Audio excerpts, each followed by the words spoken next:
నమస్తే అండి. Welcome to our channel. మనతో సినీ క్రిటిక్ దాసరి విజ్ఞాన్ గారు ఉన్నారు. నమస్తే సార్. నమస్తే. చాలా సాడ్ ఇన్సిడెంట్. రేవతి గారు చనిపోయారు కదా! సో, ఆ కుటుంబానికి అల్లు అర్జున్ గారు 25,00,000 ఇస్తానని ప్రకటించారు. అలాగే అండగా ఉంటానని కూడా అన్నారు కదా! అసలు ఇదంతా జరగడం అనేది, ఆయన ఇవ్వడం ఇదంతా కూడా చాలా అంటే క్షణాల్లో జరిగిపోయింది. దీని గురించి మీ అభిప్రాయం చెప్పండి. అఫ్‌కోర్స్ ఒక హీరోగా తను ఒక బాధ్యత తీసుకున్నాడు. ఒక భారతీయ పౌరుడిగా తను ఒక బాధ్యత తీసుకున్నాడు. ఒక ఇన్సిడెంట్ జరిగిన వెంటనే పాపం టీమ్ మొత్తం చాలా బాధపడింది. అందరూ ఇనిషియేట్ తీసుకొని వీళ్ళకి ఎలాగైనా న్యాయం చేయాలి అనుకున్నారు. 25,00,000 ఇస్తామని చెప్పారు. ఆయన కూడా ఏదైనా మంచి ఉద్యోగం ఇస్తామని కూడా చెప్పారు. Good decision. విమర్శించే వాళ్ళు విమర్శిస్తారు. 25 ఇచ్చావా? 1,00,00,000 ఇవ్వచ్చు కదా! 1,00,00,000 ఇచ్చావా? 10 10,00,00,000 కోట్లు ఇవ్వచ్చు. ఇమ్మని చెప్తున్నారు కదా! ఇవ్వండి. వాళ్ళందరూ కలిసి చందాలేసుకొని ఇవ్వండి. రూల్ అండ్ రెగ్యులేషన్ ఏం లేదమ్మా. ఇప్పుడు ఎక్స్ గ్రేషియా అనేది ప్రభుత్వం ప్రకటించే కంటే ఎక్కువే ఇచ్చాడుగా. మరి ఇంకేంటి చెప్పు. And it's an accidental situation.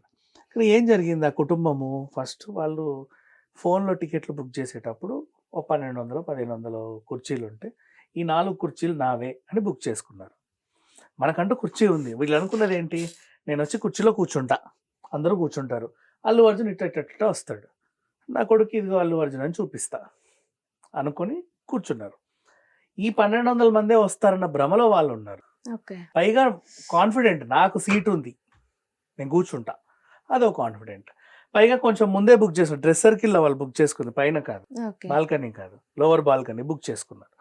Lower balcony book చేసుకుంటే నేను ఇంకా దగ్గరగా చూడొచ్చు అనుకుంది ఆవిడ. అదొక సాటిస్ఫాక్షన్ వీళ్ళకి. కాకపోతే అల్లు అర్జున్ వస్తే అంతమంది వస్తారని తెలియలా. అంతమంది వచ్చారు. ఒక ఇన్సిడెంట్ జరిగింది. ఆవిడ ఎవరిచేనో తోయబడింది, పడిపోయింది, చనిపోయింది. ఇది ఓవరాల్గా జరిగింది.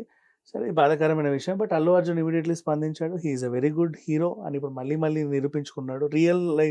రియల్ లైఫ్లో కూడా ఒక హీరో అనిపించుకున్నాడు. ఓకే. కాదండి. ఇప్పుడు ఆయన వసూలు చేసిన దాంట్లో ఒక్కరోజు కలెక్షన్స్‌లో 1% ఇచ్చినా గానీ వాళ్ళ ఫ్యామిలీ చాలా సంతోషిస్తారు. అంటే సెటిల్డ్ అవుతారు కదా అని చెప్తున్నారు. ఎందుకంటే వాళ్ళ ఫాదర్‌కి కూడా హెల్త్ బాగోదు అని చెప్తున్నారు కదా! ఫాదర్కి హెల్త్ బాగాలేదు. వాళ్ళ ఆవిడే లివర్ కూడా దానం చేసింది, యాహ్! ప్రాణం పోసింది. 2 పిల్లలు కూడా ఒక రకంగా ఉన్నారు. అఫ్ కోర్స్ తన స్థాయికి మించి తను అంత ఇచ్చుకున్నాడు. ఇంకెవరైనా స్థాయికి మించి వాళ్ళు కూడా అలా ఇచ్చుకుంటారు. ఇది ఇప్పుడు డొనేషన్ అనే దానికి విలువలు కట్టొద్దు. ఎప్పుడైనా సరే 50,00,000 ఎందుకు ఇచ్చావు, ₹1,00,00,000 ఇవ్వచ్చు కదా, 1,00,00,000 ఎందుకు ఇచ్చావు, 10,00,00,000 ఇవ్వచ్చు కదా. వీళ్ళు ఇంకో విషయం తెలుసా, ఎక్కడన్నా సునామీలు, భూకంపాలు ఇలాంటివి వచ్చినప్పుడు, వరదలు వచ్చినప్పుడు సినిమా వాళ్ళే స్పందిస్తారు. ఫస్ట్ రూపాయి కలెక్ట్ చేసి ఇస్తారు. ప్రభుత్వాలు ఇప్పుడు సినిమా వాళ్ళు ఎక్కడ దోచుకుంటున్నారు వీళ్ళు అంటున్నారు కానీ, అది ఒక సినిమా వేస్తున్నారు, హిట్ అయితే డబ్బులు వస్తున్నాయి, ఫ్లాప్ అయితే పోతున్నాయి. వాళ్ళ రెమ్యునరేషన్స్ వాళ్ళు తీసుకుంటున్నారు. దానికి తగ్గట్టు వాళ్ళ లగ్జరీ ఖర్చులు కూడా వాళ్ళకు ఉంటాయి. నువ్వు అనుకుంటావు ఒక హీరోయిన్ ఫర్ ఎగ్జాంపుల్ 2 కోట్లు తిన, అబ్బా హీరో 2 కోట్లు అంటే ఇవిడకి అంటావు. పర్ డే ఈమెకు 10,00,000 అని కూడా అంటావు. దాంట్లో నిజంగా వాళ్ళ ఖర్చులే 9,00,000 ఉంటాయి. హీరో కాబట్టి నువ్వు 2,00,000 విలువైన షూతోనే మాకు కనపడాలి, 1,00,000 విలువైన ప్యాంటే వేయాలి, 1,00,000 విలువైన చొక్కా ధరించాలి, లక్షల్లో ఉండే కళ్ళజోడే వాడాలి, ఒకటో యాక్సెసరీస్ ఉంటే అవి కూడా వాటి విలువ అలా ఉండాలి. అండ్ అది వేసింది మళ్ళీ ఇంకో పూటకి వేయకూడదు, ఎందుకంటే దాంతో ఫోటో బయటకు వచ్చింది. ఇంతలా సింపుల్ గా ఉండే వాళ్ళు కూడా ఉన్నారు కదా. ఎంత సింపుల్ అయినా ఫోటోలు ఒకసారి ఫోటో తీస్తే డ్రెస్సులు మారిపోతాయి. ఇప్పుడు ఎవరెందుకు రజనీకాంత్ గారు ఎంత సింపుల్ గా ఉంటారు, ఆయన కూడా అంతే బట్టలు మార్చుకుంటాడు. ఎవ్రీథింగ్ అలా ఉన్నారు, ఇలా ఉన్నారు, ఎలాగైనా ఉన్నారు.